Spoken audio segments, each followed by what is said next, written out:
بسم اللہ الرحمن الرحیم الحمد للہ رب العالمین والصلاة والسلام علی النبی الکریم وعلی آلہ واصحابہ اجمعین ومن تبعہم بإحسان الی یوم الدین۔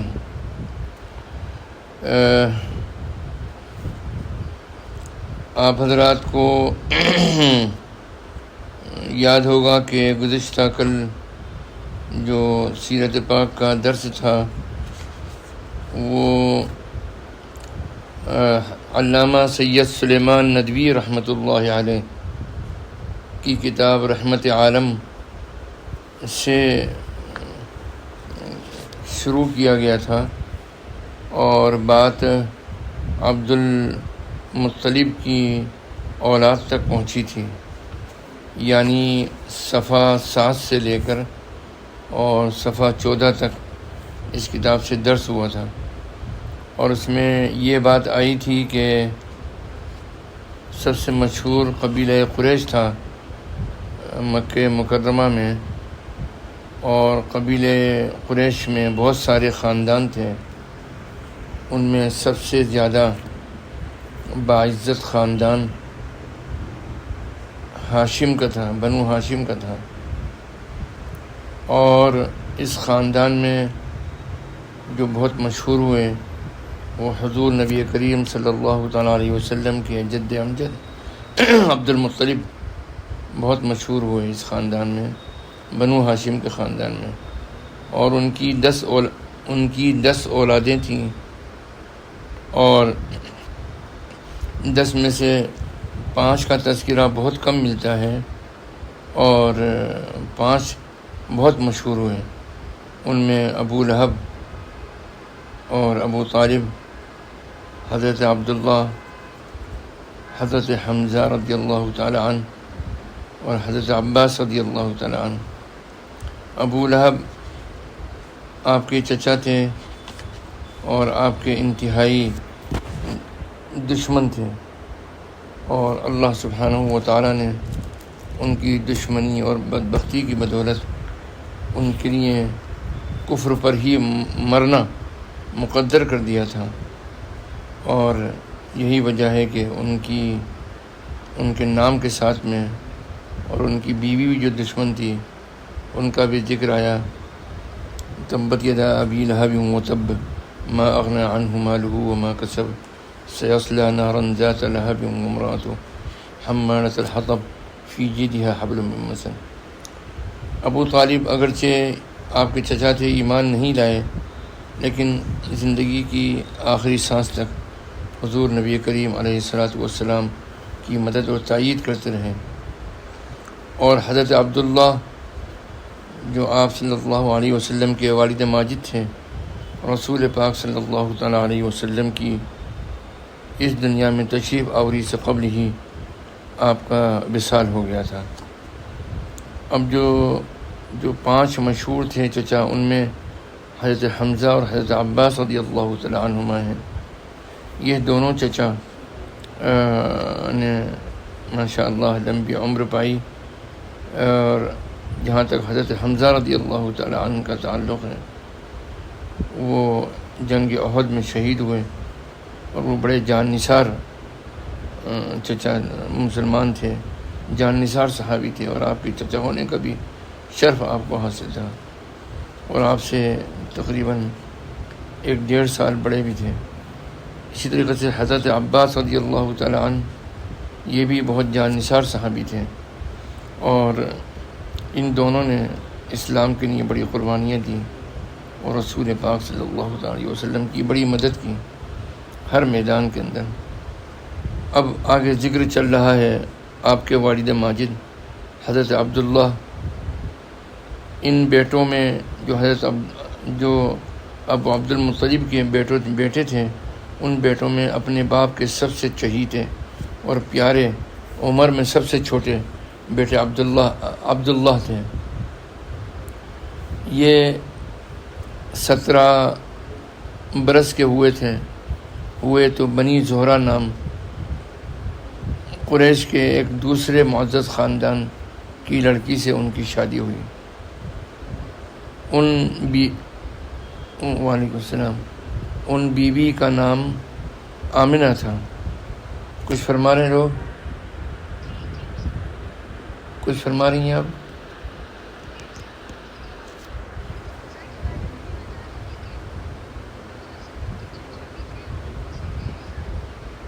ہوں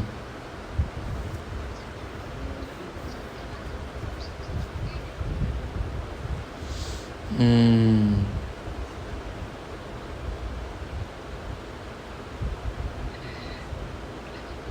دیکھیے، جو کتابوں میں ہم نے گزشتہ مرتبہ پڑھا اس میں تو یہی پڑھا تھا ہم نے.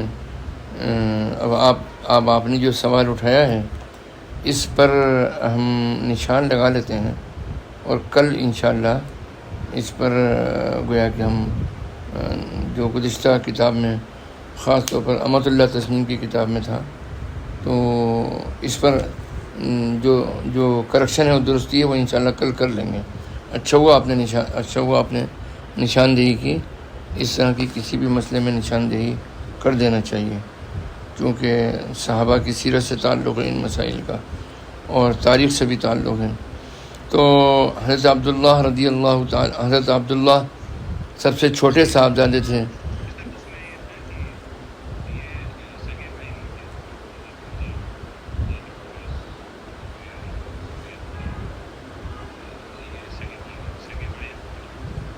ہاں اب سے ہوں ہوں اچھا جی، ٹھیک ہے. لیکن اولاد تو تھے نا عبد المطلب کی، جو 10 اولادیں تھیں وہ.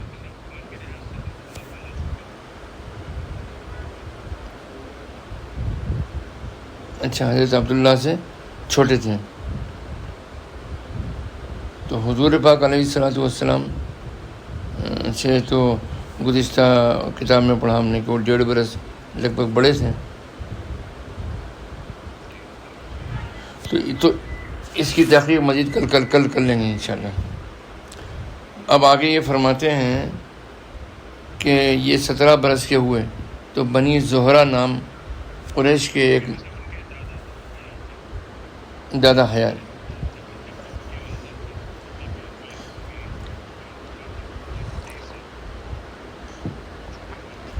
وہ بہت چھوٹی عمر کی.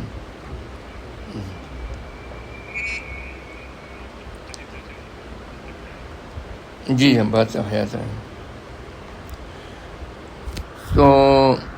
تو بنی زہرہ نام کے قریش کے ایک دوسرے معزز خاندان کی ایک لڑکی سے آپ حضرت عبداللہ کی شادی ہوئی. ان بیوی کا نام آمنہ تھا.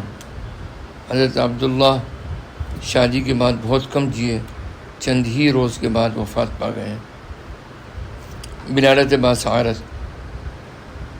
حضرت عبداللہ کے وفات کے چند مہینوں کے بعد بی بی آمنہ کے بچہ پیدا ہوا جس کا نام محمد رکھا گیا صلی اللہ علیہ وسلم. یہی وہ بچہ ہے جو ہمارا رسول، ہمارا پیغمبر ہے، جس کے پیدا ہونے کی دعا حضرت ابراہیم علیہ السلام نے خدا بند کریم سے مانگی تھی، اور حضرت عیسیٰ علیہ السلام نے اپنے بعد ان کے آنے کی خوشخبری بھی سب کو سنائی تھی، اور جو ساری دنیا کی قوموں کا رسول بننے والا تھا. آپ صلی اللہ علیہ وسلم کی پیدائش 12 ربیع الاول کے مہینے میں 12 تاریخ کو ربیع الاول کے مہینے میں پیر کے دن حضرت عیسیٰ علیہ السلام سے 571 برس بعد ہوئی. سب گھر والوں کو اس بچے کے پیدا ہونے سے بڑی خوشی ہوئی. آپ صلی اللہ علیہ وسلم کی پرورش سب سے پہلے ہمارے حضور صلی اللہ تعالیٰ علیہ وسلم کو ان کی ماں آمنہ نے دودھ پلایا. 2-3 دن کے بعد ان کے چچا ابو لہب کی ایک لونڈی صوبیہ نے آپ کو دودھ پلایا. اس زمانے میں قاعدہ یہ تھا کہ عرب کے شریف خاندانوں کے اور گھرانوں کے بچے دیہات میں پرورش پاتے تھے. دیہات سے عورتیں آتیں اور شریفوں کے بچوں کو پالنے اور دودھ پلانے کے لیے اپنے ساتھ اپنے گھروں کو لے جاتی. انہی عورتوں میں سے ایک جن کا نام حلیمہ تھا اور جو حوازن قبیلے اور سعد کے خاندان کی تھیں، مکہ مکرمہ آئیں اور آپ کو پرورش کے لیے اپنے قبیلے میں لے گئیں. 6 برس کے سن تک آپ حضرت حلیمہ کے پاس حوازن کے قبیلے میں پرورش پاتے رہے. اب اس میں درمیان میں جو واقعات پیش آئے اس کا ذکر انہوں نے اس میں نہیں کیا ہے، تو ہم کو دوسری جو کتاب تھی ہمارے رسول، اس سے ہم لوگوں کو واقعات کا علم ہو چکا ہے. بی بی آمنہ کے پاس آپ 6 برس کے ہو چکے تھے، تو آپ کو آپ صلی اللہ علیہ وسلم کی والدہ بی بی آمنہ نے اپنے پاس رکھ لیا. اوپر پڑھ آئے ہو کہ آپ صلی اللہ علیہ وسلم کی پردادی یثرب کی رہنے والی تھیں، یعنی حضرت عبد المطلب کی اہلیہ، ان کی شادی مدینہ میں ہوئی تھی. یثرب کی رہنے والی اور نجار خاندان سے تھیں. بی بی آمنہ آپ صلی اللہ علیہ وسلم کو لے کر کسی سبب سے مدینہ آئیں اور نجار کے خاندان میں 1 مہینے تک رہیں. بی بی آمنہ رضی اللہ تعالی عنہ کی وفات 1 مہینے کے بعد جب یہاں سے واپس ہوئیں تو کچھ منزل چل کر بیمار ہوئیں اور ابوا کے مقام پر پہنچ کر آپ نے وفات پائی اور یہیں دفن ہوئی. کیسا افسوسناک موقع تھا، سفر کی حالت تھی، ساتھ نہ کوئی یار، نہ مددگار، نہ مونس، نہ غم گسار. 1 ماہ اور وہ اس دنیا سے چل بسیں.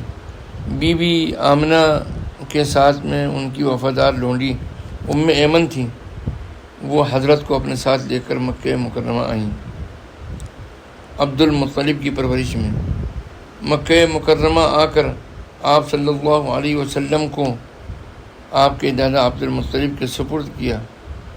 دادا نے اپنے بن ماں باپ کے یتیم پوتے کو سینے سے لگایا اور بڑی محبت اور پیار سے آپ صلی اللہ علیہ وسلم کی پرورش شروع کی.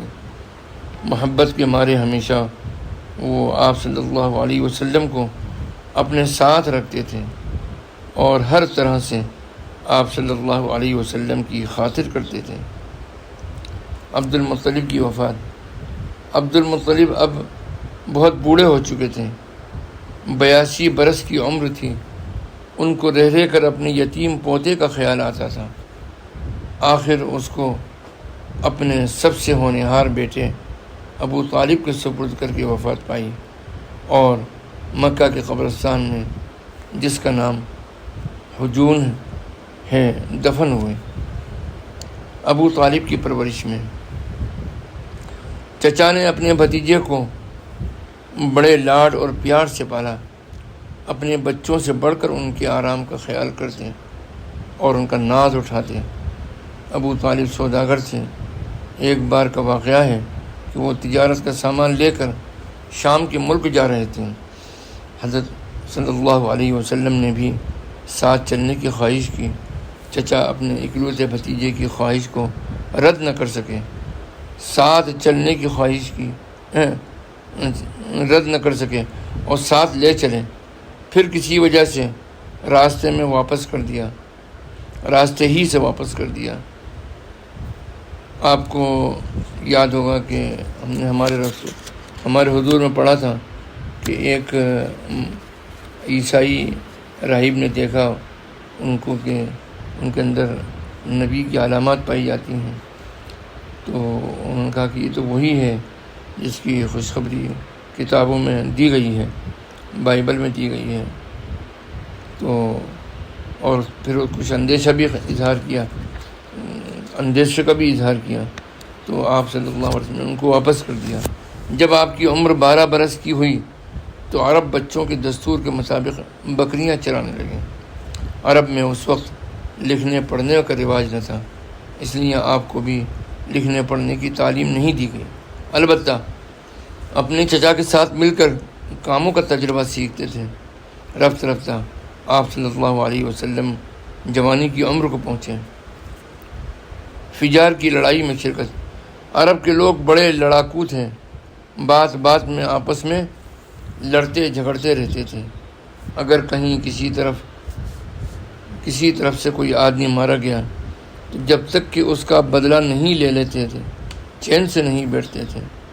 ایک دفعہ بکر اور تغلب عرب کے دو قبیلوں میں ایک گھوڑ دوڑ کے موقع پر لڑائی ہوئی۔ وہ لڑائی پورے 40 برس تک ہوتی رہی۔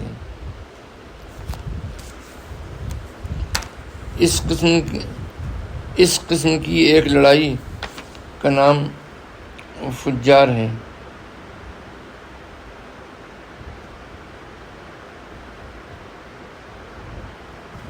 یہ لڑائی قریش اور قیس کے قبیلوں کے اندر ہوئی تھی۔ قریش کے سب خاندانوں نے اپنی اس قومی لڑائی میں شرکت کی۔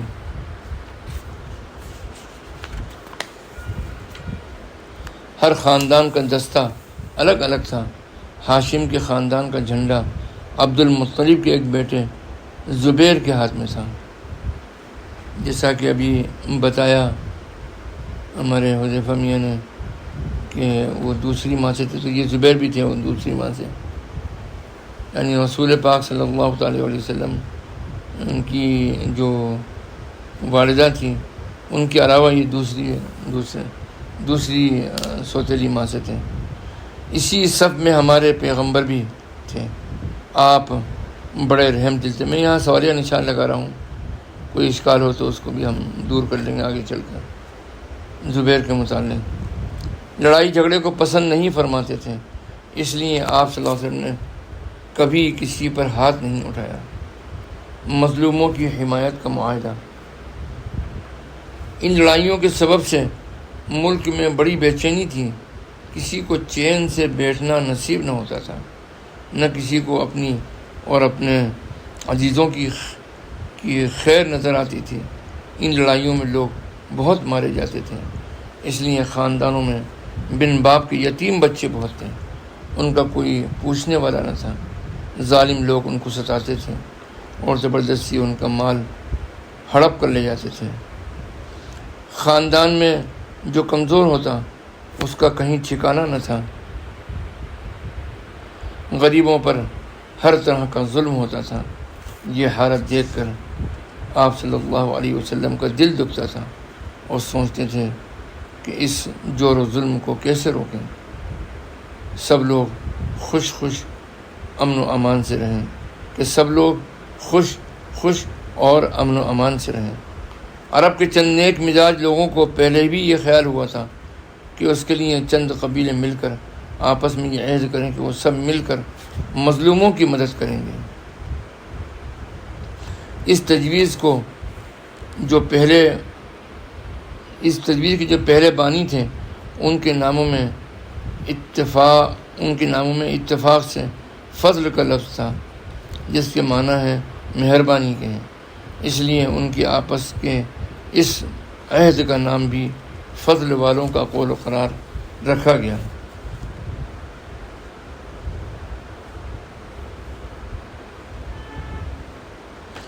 اور اس کو عربی میں حلف الفضول کہتے ہیں۔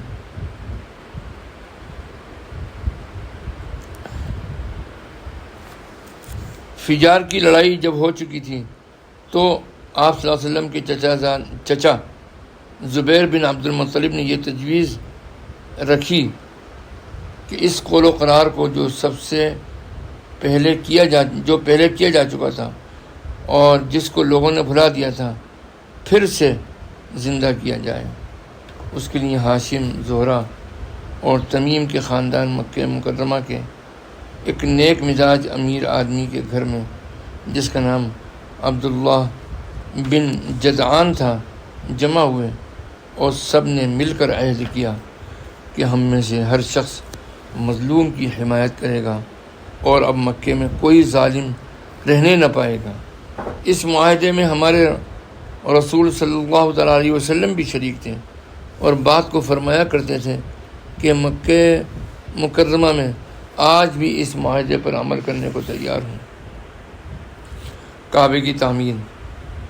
مکے کا شہر ایسی جگہ بسا ہے جس کے چاروں طرف پہاڑیاں ہیں، انہی کے بیچ میں کعبہ ہے۔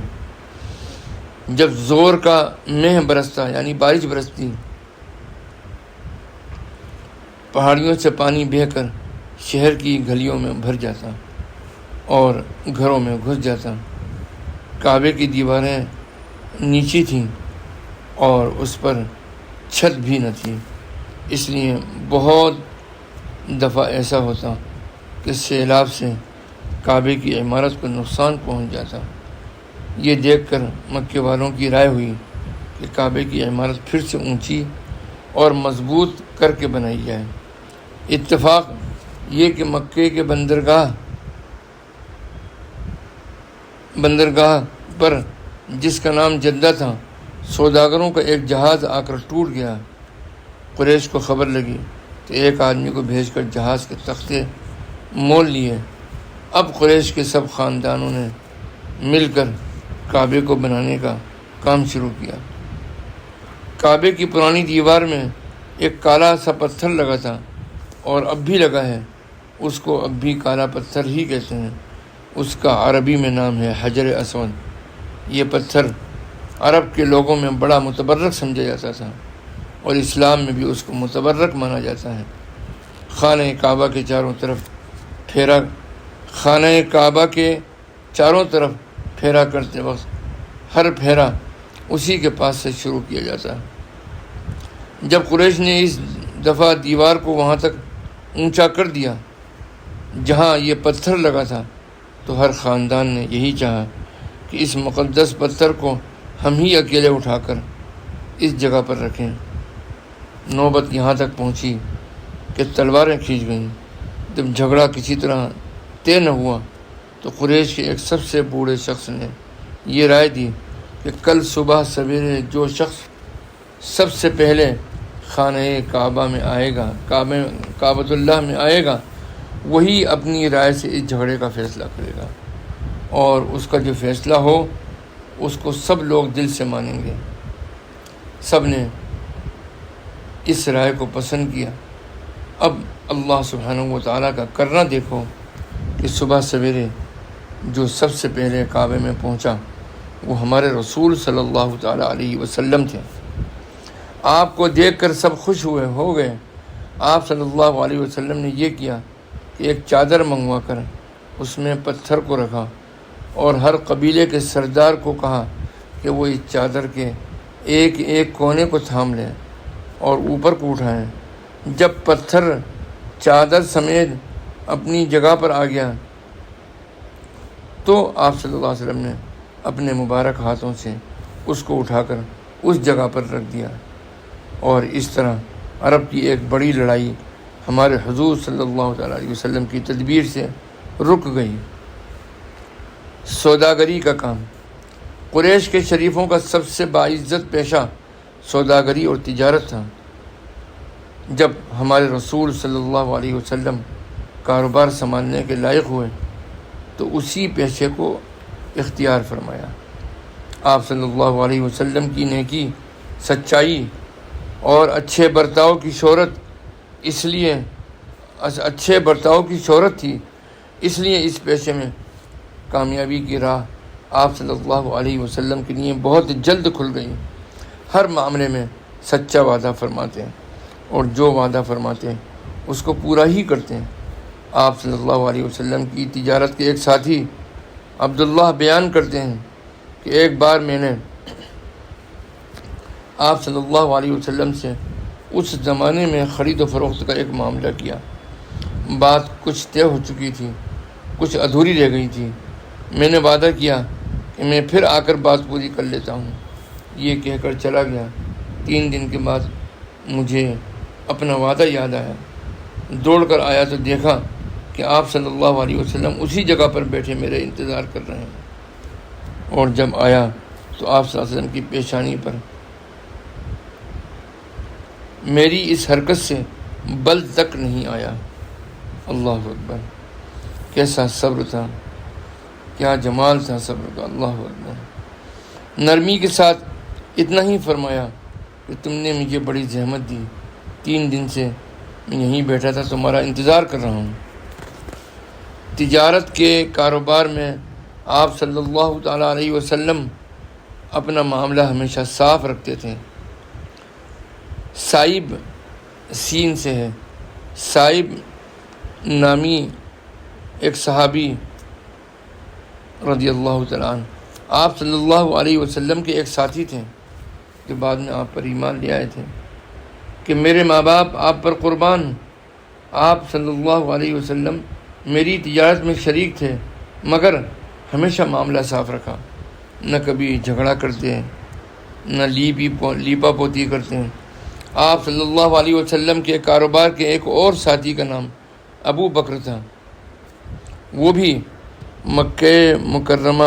بھی مکہ ہی میں قریش کے ایک سوداگر تھے۔ وہ کبھی کبھی سفر میں آپ صلی اللہ علیہ وسلم کے ساتھ رہتے تھے۔ قریش کے لوگ ہمارے حضور صلی اللہ علیہ وسلم کی خوش معاملگی، دیانتداری اور ایمانداری پر اتنا بھروسہ کرتے تھے کہ بے تأمل اپنا سرمایہ آپ صلی اللہ علیہ وسلم کے سپرد کر دیا کرتے تھے۔ بہت سے لوگ اپنا روپیہ پیسہ آپ صلی اللہ تعالیٰ علیہ وسلم کے پاس بطور امانت کے رکھواتے تھے، اور آپ صلی اللہ علیہ وسلم کو امین یعنی امانت والا کہتے تھے۔ تجارتی سفر، قریش کے سوداگر اکثر شام اور یمن کے ملکوں میں سفر کر کے تجارت کا مال بیچا کرتے تھے۔ حضرت صلی اللہ تعالیٰ علیہ وسلم نے بھی تجارت کا سامان لے کر انہی ملکوں کا سفر کیا۔ حضرت خدیجہ رضی اللہ تعالیٰ عنہ کی شرکت۔ عرب میں تجارت کا ایک قاعدہ یہ تھا کہ امیر لوگ جن کے پاس دولت ہوتی تھی وہ روپیہ دیتے تھے، اور دوسرے محنتی لوگ جن کو تجارت کا سلیقہ ہوتا تھا وہ اس روپیے کو لے کر تجارت میں لگاتے، اور اس سے جو فائدہ ہوتا تھا اس کو دونوں آپس میں بانٹ لیتے تھے۔ حضرت صلی اللہ تعالیٰ علیہ وسلم نے بھی اسی طریقے پر تجارت کا کام شروع کیا۔ قریش میں خدیجہ نام کی ایک دولت مند بیوی تھیں، ان کے پہلے شوہر مر گئے تھے اور وہ اب بیوہ تھیں۔ وہ اپنا سامان دوسروں کو دے کر ادھر ادھر بھیجا کرتی تھیں۔ انہوں نے ہمارے حضور نبی کریم صلی اللہ علیہ وسلم کی ایمانداری اور سچائی کی بہت تعریف سنی، تو آپ صلی اللہ علیہ وسلم کو بلوا کر کہا کہ آپ میرا سامان لے کر تجارت کیجیے، میں جتنا نفع دوسروں کو دیتی ہوں اس سے زیادہ میں آپ کو دوں گی۔ آپ صلی اللہ علیہ وسلم راضی ہو گئے اور ان کا سامان لے کر شام کے ملک کو روانہ ہوئے۔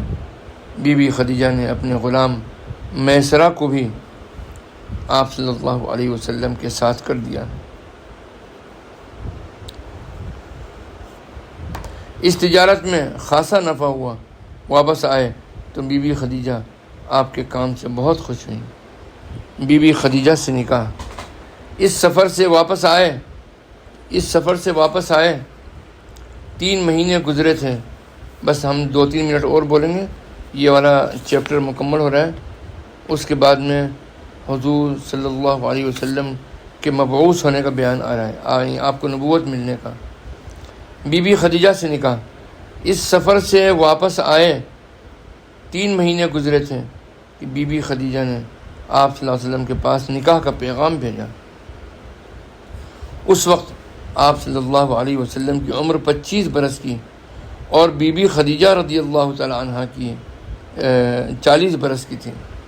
پھر بھی آپ صلی اللہ علیہ وسلم نے اس پیغام کو بخوشی قبول فرما لیا، اور چند روز کے بعد نہایت سادگی اور بے تکلفی کے ساتھ یہ تقریب انجام پا گئی۔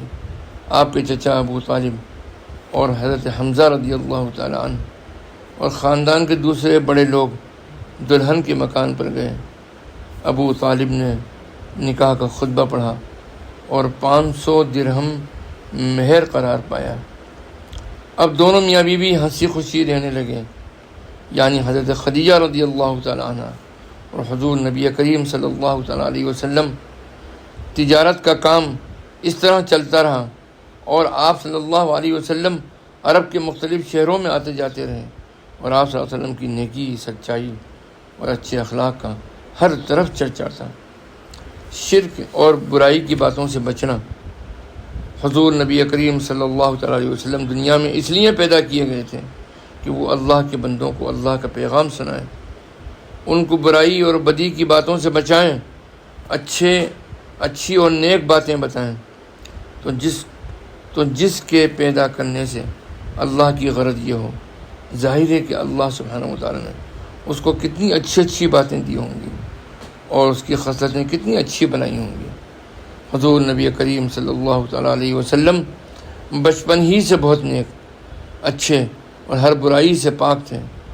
بچپن میں بچوں کی طرح کہ چھوٹے اور بیکار کھیل کود سے پاک رہے آپ، اور جوان ہو کر بھی جوانی کی ہر برائی اور ہر بدی سے پاک رہے۔ جب کبھی کوئی معمولی بات بھی ایسی ہوتی جو نبی اکرم صلی اللہ علیہ وسلم اور اللہ کے قاصد کی شان کے مناسب نہ ہوتی تو آپ صلی اللہ علیہ وسلم کو اللہ اس سے صاف بچا لیتا۔ بچپن کا قصہ۔ کعبے کی دیوار درست ہو رہی تھی، بچے اپنے اپنے تہبند اتار کر کندھوں پر رکھ کر پتھر لادتے تھے۔ آپ صلی اللہ علیہ وسلم نے بھی اپنے چچا کے کہنے سے ایسا کرنا چاہا تو غیرت کے مارے بے ہوش ہو کر گر پڑے۔ شروع جوانی میں ایک جگہ دوستوں کی بے تکلف مجلس تھی جس میں لوگ فضول قصے کہانی میں رات گزارتے ہیں۔ آپ صلی اللہ علیہ وسلم نے بھی ان کے ساتھ وہاں جانا چاہا، مگر آپ صلی اللہ علیہ وسلم کی راہ میں ایسی نیند آ گئی کہ صبح ہی کو جا کر آپ صلی اللہ علیہ وسلم کی آنکھ کھلی۔ قریش کے سبھی لوگ اپنے دادا ابراہیم علیہ السلام کا دین بھلا چکے تھے اور ان کو چھوڑ کر مٹی اور پتھر کی شکلیں بنا کر ان مورتیوں کو پوجتے تھے۔ کچھ لوگ سورج اور دوسرے لوگ ستاروں کو پوجا کرتے تھے، مگر حضور پاک صلی اللہ تعالیٰ علیہ وسلم سے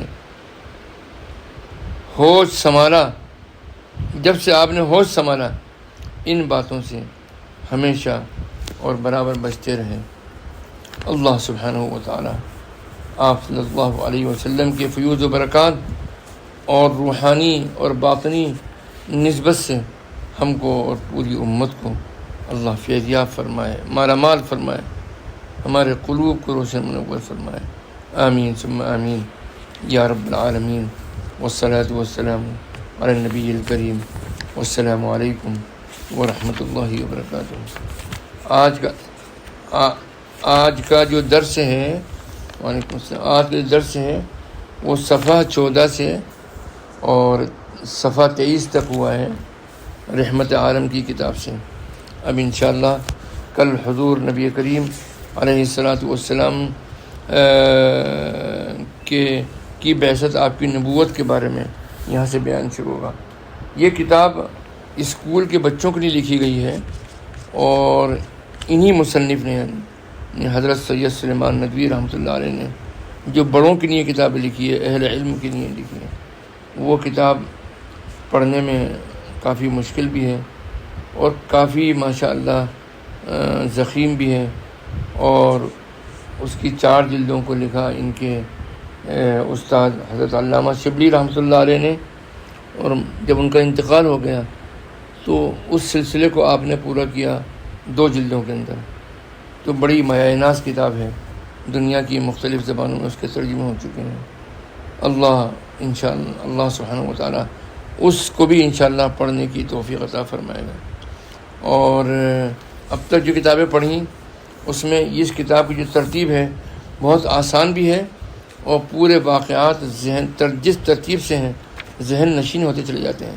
ہر کتاب کی ایک خاص خصوصیت ہوا کرتی ہے، تو اس کتاب کی بھی یہ الگ خصوصیت ہے، اور چونکہ بچوں کے لیے لکھی گئی ہے تو اس دل نشیں انداز میں ترتیب دی گئی ہے کہ پوری سیرت پاک حضور پاک علیہ الصلوۃ والسلام کی زندگی کے اہم پہلو ترتیب سے ذہن نشین ہو جائیں۔ اللہ علامہ سید سلیمان ندوی رحمۃ اللہ علیہ کی اس کاوش کو قبول فرمائے، اور ہم کو بھی اس سے فائدہ اٹھانے اور استفادہ کرنے کی توفیق عطا فرمائے، آمین ثم آمین۔ انشاءاللہ پھر کل انشاءاللہ شام میں پھر ملاقات ہوگی۔ شام کو ہماری میٹنگ ہے، اور اس کے بعد میں جب فارغ ہو جائیں گے تو پھر انشاءاللہ آپ حضرات سے مخاطب ہوں گے۔ یہ سارے ثواب کر لیں حضور پاک علیہ الصلوۃ والسلام کو 3 مرتبہ اول آخر درود شریف، اور درمیان میں 1 مرتبہ سورہ فاتحہ، اور 3 مرتبہ سورہ قل اللہ شریف۔ بسم اللہ۔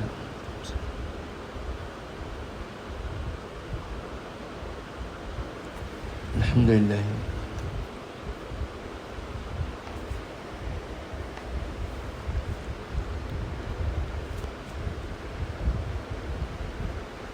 قل هو الله احد قل هو الله احد الله الصمد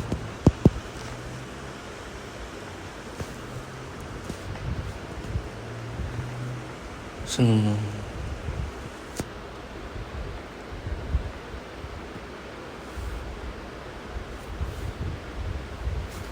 یا الہی، اس کو ہمارے حضور نبی کریم علیہ الصلوۃ والسلام کے وسیلے میں قبول فرما، اور باری تعالیٰ اس کا ثواب حضور نبی کریم علیہ الصلوۃ والسلام کو پہنچا۔ اے اللہ، آپ کی نسبت باطنی میں جمی اثار و کمالات کی ہماری طرف اور تمام سامعین کی طرف، اے اللہ سلسلے کے تمام لوگوں کی طرف، اے اللہ پوری امت مسلمہ کی طرف منتقل فرما، آمین ثم آمین یا رب العالمین۔